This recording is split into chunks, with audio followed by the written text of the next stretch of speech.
Hoje nós vamos falar sobre autoterapia e como é que você vai começar a usar estas estratégias para transformar as suas emoções.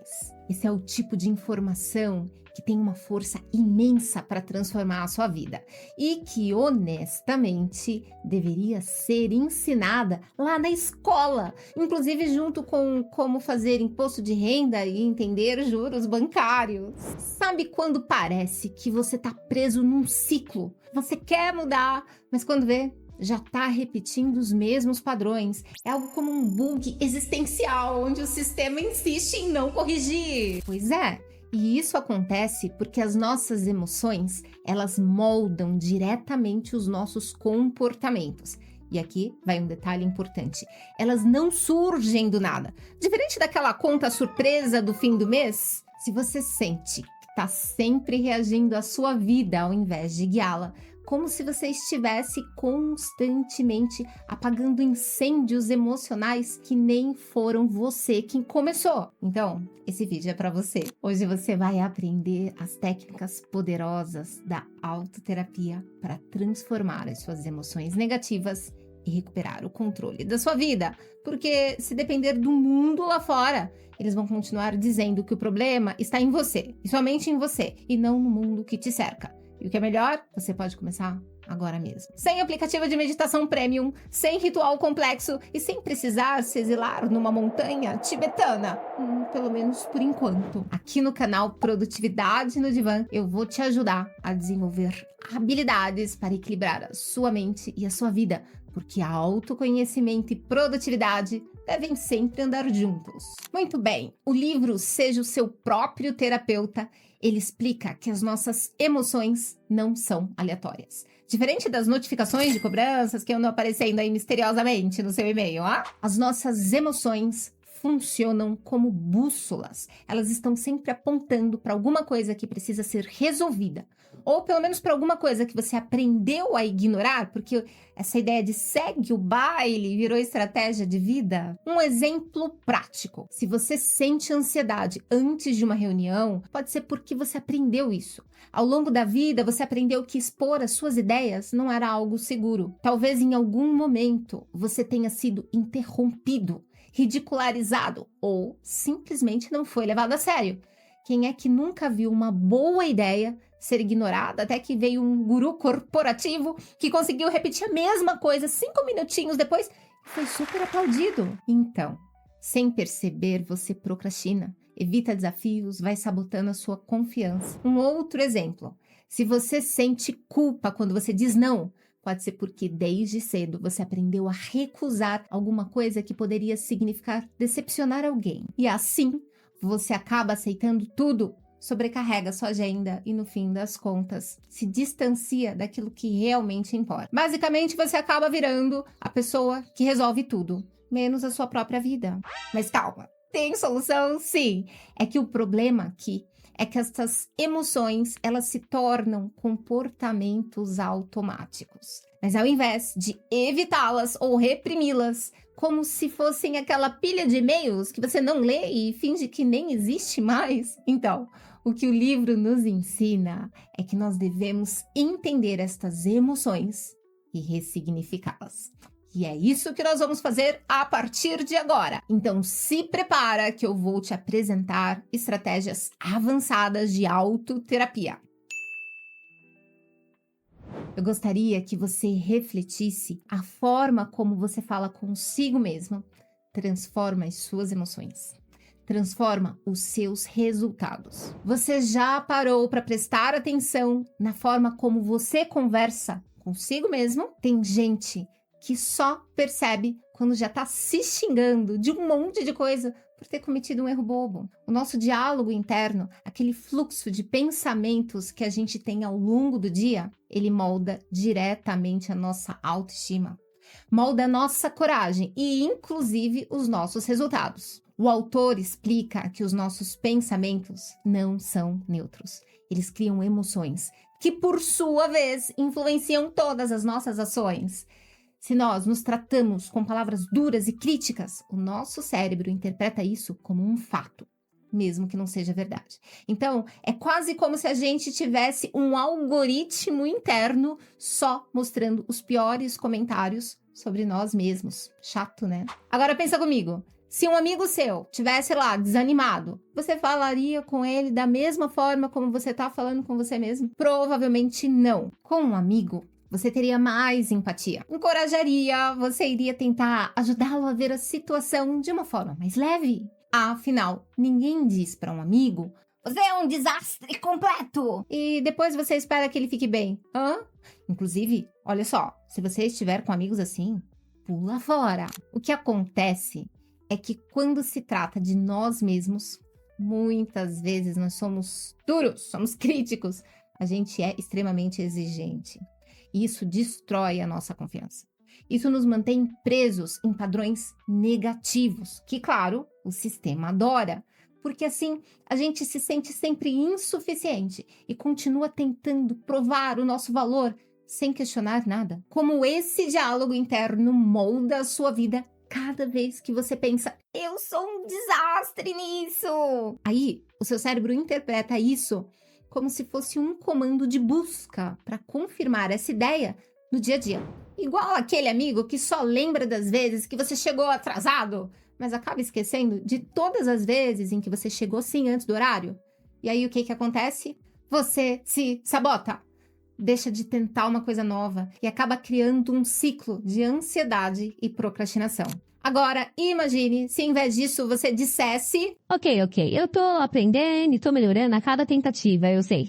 Tá bom. Eu ainda não sei tudo, mas eu posso aprender. Posso aprender. O livro ensina que pequenas mudanças no nosso diálogo interno criam novos caminhos neurais no cérebro. E com o tempo, isso vai fortalecendo a autoconfiança, vai mudando a maneira como a gente reage às situações.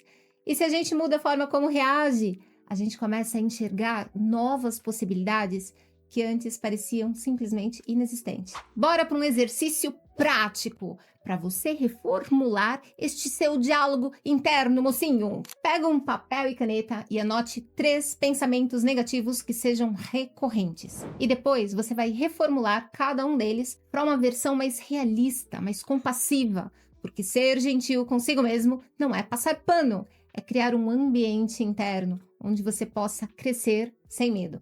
E aqui eu vou te dar um exemplo. Ai, eu sou um fracasso mesmo. Você vai dar uma reformulada nisso aí para começar a fazer diferente. Então poderia ser: Tá bom, eu tô aprendendo com cada erro e eu tô ficando mais forte. Um outro exemplo poderia ser, ao invés de "nada do que eu faço dá certo, caramba!" Então você poderia tentar o seguinte: Cada tentativa me aproxima de algo novo e isso me aproxima um pouco mais dos meus objetivos. Aqui tem uma dica do autor. Para reforçar esse seu novo padrão mental, você pode ler estas frases que você foi reformulando, só que ler em voz alta, todos os dias.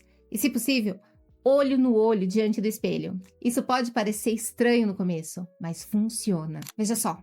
Se você está em um ambiente onde você não costuma ser apoiado, o simples fato de receber apoio da sua própria mente já muda muita coisa. Porque sejamos honestos, se a gente for esperar a validação externa para existir com confiança, a gente corre o risco de passar a vida sendo reféns da opinião dos outros. A forma como você se trata vai ajudar a definir a forma como você age. Se você quiser resultados diferentes na vida, precisa começar mudando a maneira como você conversa consigo mesmo. E agora, eu quero te desafiar. Qual é o pensamento negativo que mais está se repetindo? Já anota isso aí no seu caderninho de autoevolução ou no seu bloco de notas do celular, caso a sua relação com cadernos seja tão conturbada como a de muita gente.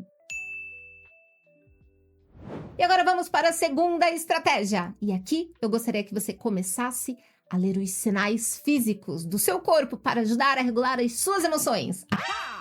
Você já percebeu como é que o seu corpo reage diante das suas emoções antes mesmo de você se dar conta delas? Ou você é do tipo que só percebe quando já tá sentindo uma dor super aleatória lá nas costas e acaba culpando o seu travesseiro? Quando a gente fica ansioso, a respiração fica mais curta e o peito aperta. Com você assim também, que eu te conheço. Quando a gente tá triste, o corpo parece mais pesado, como se a gente estivesse sem energia. Quando se sente raiva, você pode perceber os punhos cerrados ou a mandíbula tensionada. Ou no caso de algumas pessoas, súbito desejo de responder e-mails de uma forma bem passivo-agressiva. E fazem isso. E o que é que o livro nos ensina? O autor vai explicar que o nosso corpo e as nossas emoções, elas estão profundamente conectadas. Muitas vezes nós não percebemos os nossos sentimentos no nível consciente, mas o corpo está sempre dando sinais. Ele é um fofoqueiro interno, então ele sempre entrega o que é que está rolando no seu emocional, mesmo que você tente disfarçar. E qual é o problema? É que se nós ignoramos estes sinais, essa tensão se acumula e vai se transformando em dores crônicas, cansaço extremo, doenças psicossomáticas. Sim, aquela dor de cabeça sem motivo aparente, ela pode estar relacionada muito mais ao que o seu chefe disse para você do que a falta do cafezinho que você ainda não tomou hoje. E é por isso que aprender a ouvir o seu corpo é uma forma prática e poderosa de autoterapia. Então, pensa comigo. Quantas vezes você já sentiu dores musculares, um cansaço extremo, sem motivo aparente? Agora dá uma refletida. Será que isso não tem mais a ver com a sua rotina emocional do que com o seu físico sozinho? Aqui no livro Seja o Seu Próprio Terapeuta, a gente aprende a interpretar o corpo como se fosse um diário emocional. Se a gente aprender a ler estes sinais que o corpo dá, a gente consegue identificar padrões antes deles se tornarem problemas concretos. Ou antes que você acabe comprando mais um travesseiro ortopédico, achando que é isso que precisa ser ajustado. E agora, vamos de exemplo. Senão você vai pedir para marcar sessão extra comigo e, pessoalmente, eu tô sem agenda. Exemplo. Se você sente um nó na garganta sempre que você precisa se posicionar, falar o que você pensa, então isso pode ser, sim, um sinal claro de uma dificuldade para expressar aquilo que você pensa. Ou que você tem engolido tantos sapos na vida que o seu corpo desistiu de digerir. E aí o sapo já nem desce, ele fica ali na garganta. É o seu corpo se expressando. Se você percebe que as suas costas estão sempre tensas no fim do dia, pode ser um reflexo claro de sobrecarga e da pressão que você acaba colocando sobre você mesmo. Ou talvez seja o seu corpo te lembrando que você ainda não tirou férias desde 2016. Se você tem insônia recorrente, por exemplo, uma possibilidade é que você pode estar acumulando um tanto de emoções que não foram processadas. Aí elas continuam com você e te afetam mesmo quando você tenta relaxar. Basicamente, o seu cérebro acaba virando um funcionário exemplar. Ele nunca desliga e você não dorme. O nosso corpo, ele guarda as histórias. E é quando a gente aprende a ouvir essas histórias que a gente consegue dar uma transformada nelas. Agora bora trabalhar! Que eu falei que a sessão de hoje era sessão dupla, então vamos que vamos. Eu gostaria que você desse uma parada. Agora mesmo, aproveita aí. Você vai parar por uns 30 segundos. Pode ser enquanto eu falo aqui e você vai observar o seu corpo. Se quiser, pode fechar os olhos e aí você se pergunta o seguinte: eu estou sentindo alguma tensão em algum lugar do meu corpo? Se você sentir, tente identificar. Onde é que é esta tensão? Em que lugar do seu corpo? Como é que ela se manifesta? É um aperto? É uma dor? Ou é só um incômodo mesmo? E aí você se pergunta, quando foi a última vez que você sentiu isso? Foi ontem? Foi antes de ontem? Foi desde quando começaram as reuniões de segunda-feira? Agora, você dá uma respirada um pouco mais profunda, umas 3 vezes, e tenta direcionar a sua atenção para essa área onde você está sentindo o incômodo. Aqui, você tenta imaginar essa tensão se dissolvendo a cada expiração. Não precisa ser guru de mindfulness para isso aqui funcionar. Só precisa lembrar que respirar é de graça e ajuda muito mais do que parece. Se você fizer isso todos os dias por alguns minutinhos, você já começa a perceber alguns padrões emocionais que estavam ali passando despercebidos. Conclusão: Se você não aprende a ouvir os sinais do seu corpo, eles vão gritar até você prestar atenção neles. E se você já chegou no ponto de precisar de um anti-inflamatório preventivo, esse recado é para você, mocinho. Inclusive, qual é a parte do seu corpo que costuma ficar mais tensa enquanto você está estressado, hein? Se quiser, deixa aqui nos comentários para a gente começar a observar isso um pouquinho mais de perto. E agora nós vamos para a terceira estratégia. A ideia é conseguir criar metas que funcionem de verdade. Ou você acha que eu não sei, que você está usando um monte de estratégia furada, hein?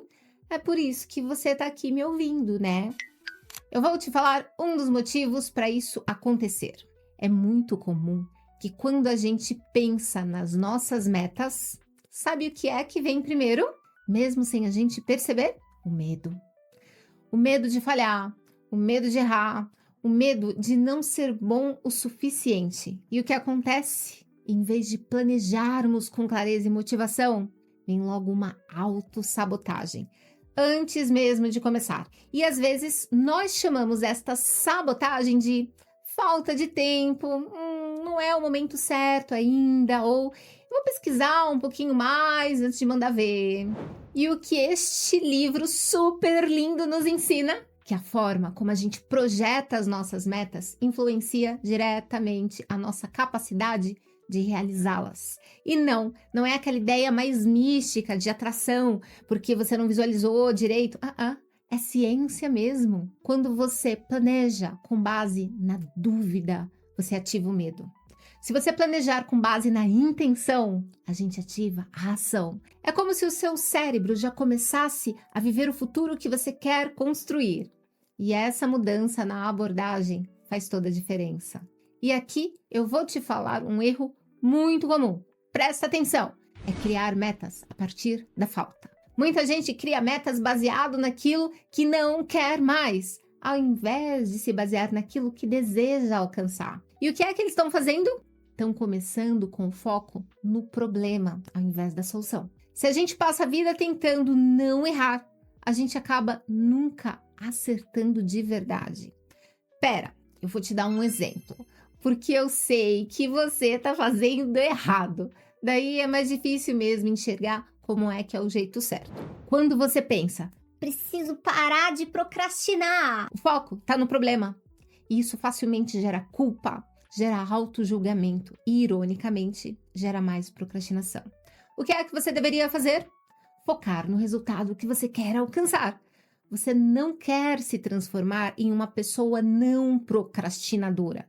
Será que esse tipo de gente existe? O que será que ela faz? Você tem que ser mais específico. Eu quero me tornar uma pessoa mais disciplinada, mais consistente, mais focada. Isso sim, o foco está na construção de um novo hábito e não na punição do comportamento passado. Aqui existe uma mudança de perspectiva.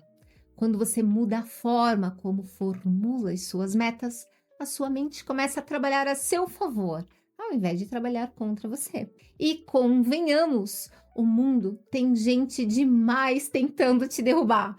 Pelo menos você pode estar do seu próprio lado. Eu tô do seu lado.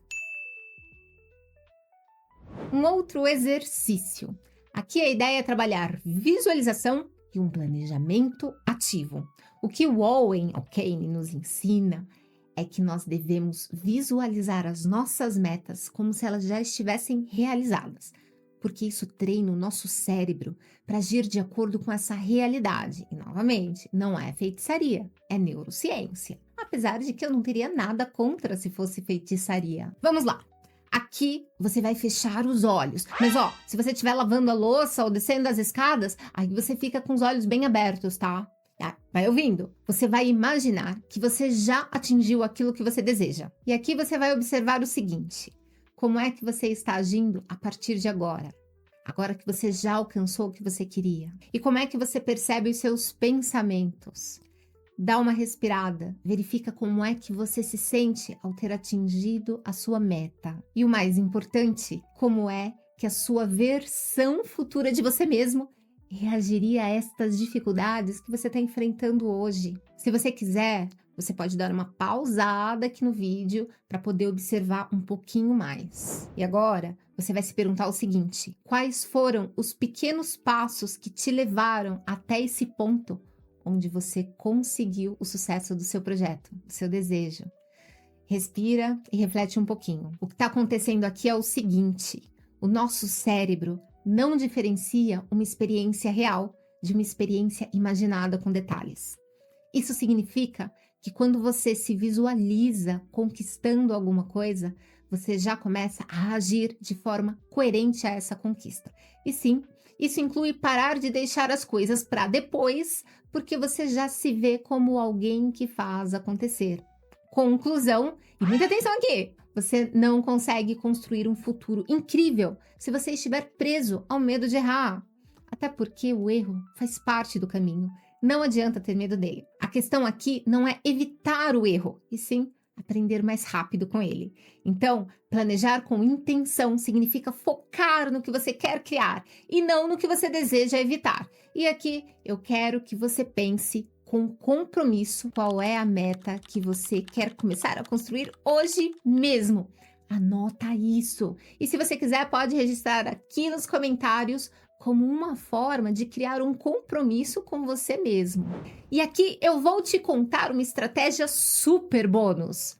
É que eu tô vendo aqui que meu próximo paciente acabou desmarcando em cima da hora, então eu vou aproveitar um pouco do meu tempo, um pouco mais com você. Para você conseguir enxergar mudanças reais e concretas no seu cotidiano, você pode marcar a sessão comigo, mas a minha agenda já tá cheia. Você pode comprar o livro, o link tá aqui abaixo. Ou você pode fazer este compromisso aqui. Você vai tentar separar 10 minutinhos do seu dia. Aí você vai escolher o melhor horário para você. E esse momento pode ser logo de manhã, ou antes de dormir, ou até mesmo no intervalo ali do seu dia. Se você tem dificuldades de criar novos hábitos, então você vai tentar associar a um novo hábito. No caso, esse exercício de 10 minutinhos que eu estou te sugerindo, você vai tentar associá-lo a alguma coisa que você já faça automaticamente no seu dia. Quanto mais integrado à sua rotina, mais natural e mais consistente ele vai se tornar. Então, pode ser depois de tomar o café da manhã, pode ser antes de dormir, no intervalo do trabalho. Aqui, a ideia é definir o seu foco. Cada dia você vai se perguntar: o que é que eu mais preciso hoje? É clareza? É calma? É motivação? Essa simples pergunta consegue direcionar a sua sessão de autoterapia. E então, eu vou te sugerir para escolher uma técnica do livro. Mas você pode usar aqui qualquer um dos exercícios que você aprendeu aqui hoje. E você pode também usar um exercício da reflexão matinal. Esse exercício está lá no vídeo anterior, eu vou deixar o card aqui, caso você ainda não tenha visto. O importante é consistência. 10 minutos pode parecer pouco, mas quando você faz disso um hábito, os efeitos são cumulativos. Então repita! Pequenas mudanças diárias fazem mais diferença do que tentar resolver a vida toda em um só domingo à noite, tá? Então, eu vou deixar para você aqui um desafio para os seus próximos 7 dias. Nos próximos 7 dias, eu quero que você defina um horário para esta sua sessão de autoterapia de 10 minutinhos. Você vai escolher um exercício aqui do vídeo e vai tentar praticar diariamente. E vai anotar como é que você se sente antes do exercício e depois. E se você quiser se comprometer publicamente, aproveita e escreve aqui embaixo: eu aceito o desafio dos 10 minutos. Ah, e tem uma outra riqueza aqui. Se você quiser se aprofundar ainda mais nessa jornada de autodesenvolvimento, eu já te convido para participar da nossa lista de transmissão pelo WhatsApp. Nessa lista, eu compartilho mensagens e orientações que são exclusivas sobre autoterapia e meditação. Isso ajuda a garantir um equilíbrio na nossa produtividade. Ajuda a gente a alcançar os nossos objetivos. Se isso te interessar, comenta aqui: eu quero participar! E envia uma mensagem para o número que eu vou deixar aqui anotado na descrição. Eu espero que você tenha gostado dessa nossa sessão de terapia de hoje. Na nossa próxima sessão, a gente vai aprofundar ainda mais, hein? Mua!